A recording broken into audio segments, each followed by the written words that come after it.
Sweating to the truth, nothing but the truth. Put my hands on the Bible, y'all point me to the booth. Yo, new season, new colors, new merch, new swag. Go over to Imago Day Apparel Shop and get in your bag with our latest gear. I promise you won't be disappointed. Rep the kingdom, I rock in his image. Every order and purchase goes into helping me bring you better content. And so every order and purchase is greatly appreciated. We thank you for the support, and as always, peace and love. Yo, what's going on, man? So today we got a good one for you today, man. So our boy, the Bishop, Patrick Wooden, man, came with another word, calling out the pastors who went to the DNC to celebrate. And we know what type of stuff was going on, what was happening, and that's what he's talking about and talking to. So without further ado, let's tap in. We're done. And I love you enough to tell you, I'm one of the few preachers in this whole city. I call all of y'all, say this.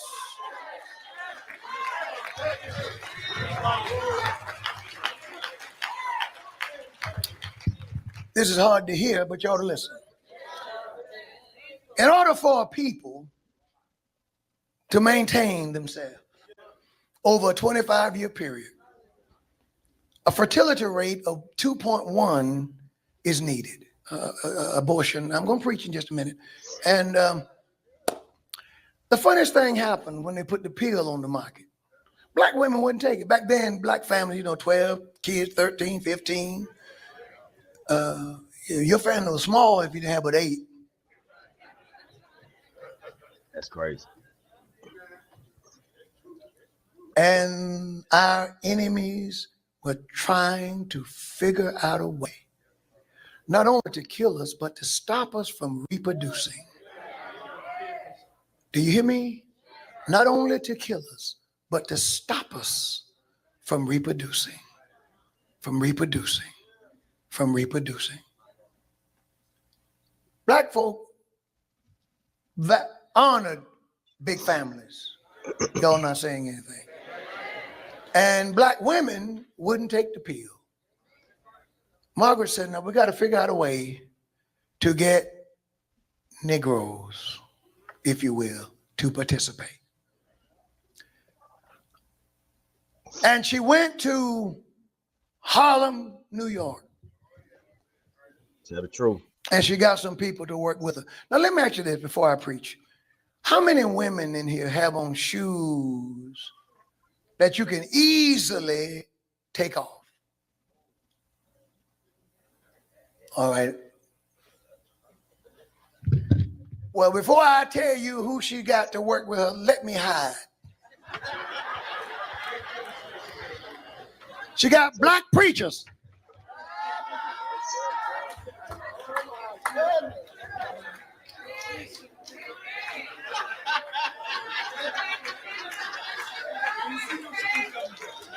All right, didn't nobody throw a shoe, I didn't want to go through that. Got the preacher to convince the people it is in your best interest to have a smaller family. That sound familiar? The William Murphy, Jamal Bryant, Raphael Warlock, Marvin Sapp, Marvin Winans, Creflo Dollar, and there's so many other preachers who are being used to push that agenda. It is your best interest to stop multiplying. It is in your best interest. And went from there to you see preachers now in pulpits. You see political candidates. You hear people cheering and getting all excited as we talk about babies. I'm going to say it for them, about babies being killed. How low can you go? Like the limbo, how low can you go? How you got to be at your lowest point in a country to be cheering about babies being killed. And the crazy part about it is they try and take the language, which is called abortion, and we know what abortion is, termination of a pregnancy. But they themselves know that that is such a bad word that they try to flip it and give it the name reproductive rights to make it sound more what's the word I'm looking for? Uh Presentational, to make it sound more appealing to the people. That's that's how you know when you hit an all-time low. When the people themselves know that is wrong, but they try to make it sound appealing to the masses.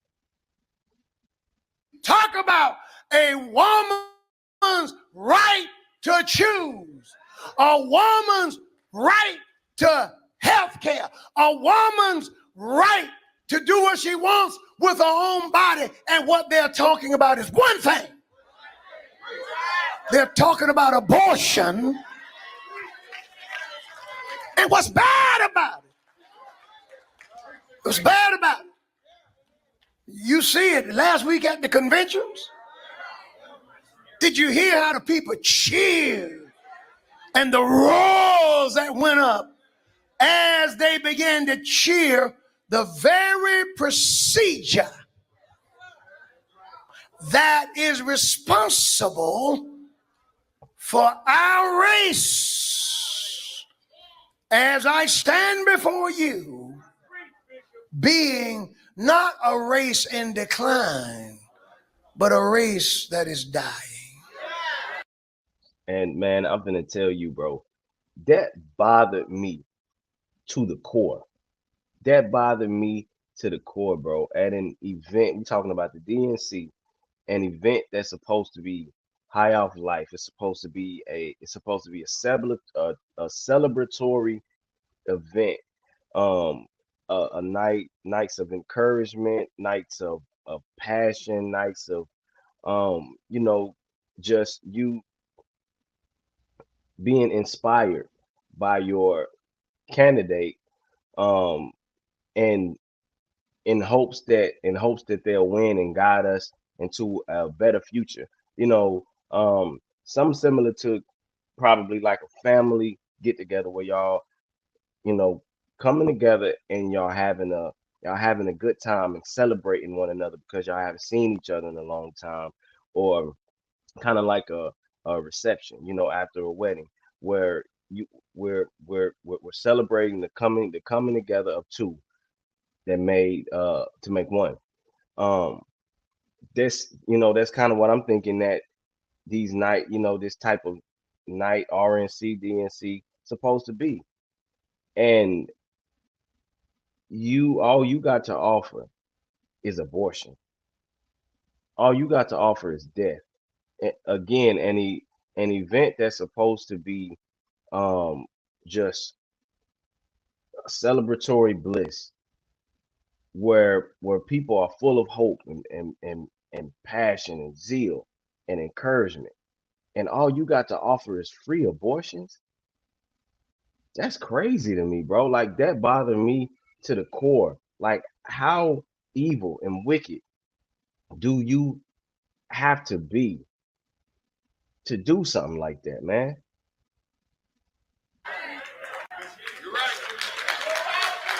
I don't want you to say anything to your neighbor. I just want you to look at him. Just look around. Just look around. Look. Just look around for a minute. You're looking at people, if current trends continue, where you're looking at relics of the past. If current trends continue, let's get rid of, we don't need police brutality. We don't need black on black crime. We don't need heart attacks. We don't need cancers. We don't need heart disease. No, get rid of all that. If current trends continue, minus these things, we're done. And I love you enough to tell you, I'm one of the few preachers in this whole city. I call all of you out. Say this. you know again that we're at an all-time low. And I'm even taking it a step further. When spiritual leaders, the spokesmen, the ambassadors of God are celebrating pro-choice, that's when you know that you about stoop to a low that you almost can't get out of. Only God can do it. Only God can bring us out at this point, because when the leaders are seared, that's really when you saw judgment take place. You knew that it was always sin in the camp. It was always sin in the Bible. And God would have ways of snuffing that out too. But when it was the leaders, when the leaders were participating in the debauchery, when the leaders was doing that, bro, that's when God really brought judgment. This is hard to hear, but you ought to listen. In order for a people to maintain themselves over a 25-year period, a fertility rate of 2.1 is needed. Birth to at least 2.1 children just to keep the race going over a 25-year period. In 1950, the black fertility rate, total fertility rate for black folk was 3.6. We're in good shape. We're going to be here. We only need 2.1. We're at 3.6. So we're going to keep adding color, keep living, keep going. In 1970, Roe v. Wade was passed into law. See, 1950, we were 3.9. By 1975, we're down to 2.3. That's still better than 2.1. But today we're 1.7. We need 2.1, 1.7. If nothing else happens, nothing else, we're done. We've been convinced to have fewer children. We are the leading race in this country in aborting their children. We have fewer, and it's killing us. See, I love us. I love all America, black and white. Biles, I love us. And I think that we have a right to exist.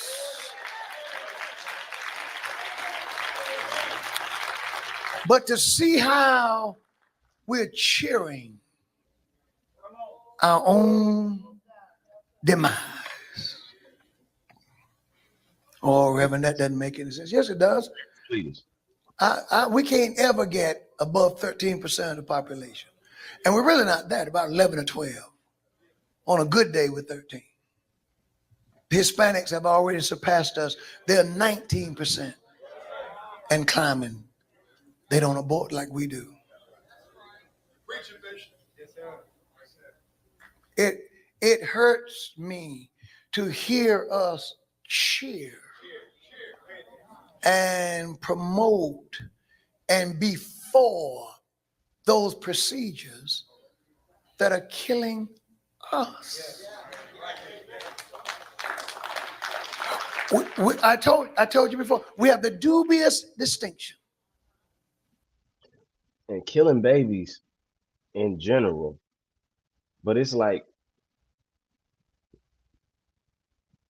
people, as he said, celebrating their own demise. You're being used to kill off people that look like you. And you just doing it in blissful ignorance. Reproductive rights, and you stand up and you cheer and you clap for that, bro. That's crazy to me. For being willing participants in our own demise. I'm preaching better than you're saying amen. I thank God that there are some leaders with melanin who still hold people with melanin accountable. I thank God for it. I thank God there are still some who stand on truth, who stand on biblical principles, who put their kingdom over culture, who put kingdom over the culture. It's less and less, because you know, at the end of the day, it says broad and wide is the path to destruction, and many people are on that road. But then it talks about small and narrow is the path that leads to everlasting life, and there are few that is on that road. So we know, you know, when it comes to evil and wickedness and debauchery and all of these things that are not of God, the people, um, the masses are going to be on that route. And we know when it comes to the things that are of God, it's going to be less on that route. And we're going to be called names for it. We're going to be rejected. We're going to be ostracized. We're going to be persecuted and even killed. But nonetheless, you know, they did Jesus the same way. They did the prophets the same way. They did the apostles the same way. It won't be no different for us. Jesus said, no student or no disciple is better than his teacher. If he said if they done me the same way, they'll do you the same way. If they hate me, they'll hate you as well. But it's a privilege to be able to preach his word, to preach against the mainstream media and what everybody else is pushing and doing. At least we know, for the ones that's doing it, that we stood for something. You know what I'm saying? That we weren't going with the grain, but against it. But let me know what y'all think down there in the comments, man. Like, share, comment, subscribe. Peace, love. I'm out. 100, 100, 100, that's all I know. Ain't taking a dime off. We working, and that for sure. Ain't taking no time off. We serving, deliver hope. Forget all that crime talk. 100, 100, 100, that's all I go. Yeah, that be what I'm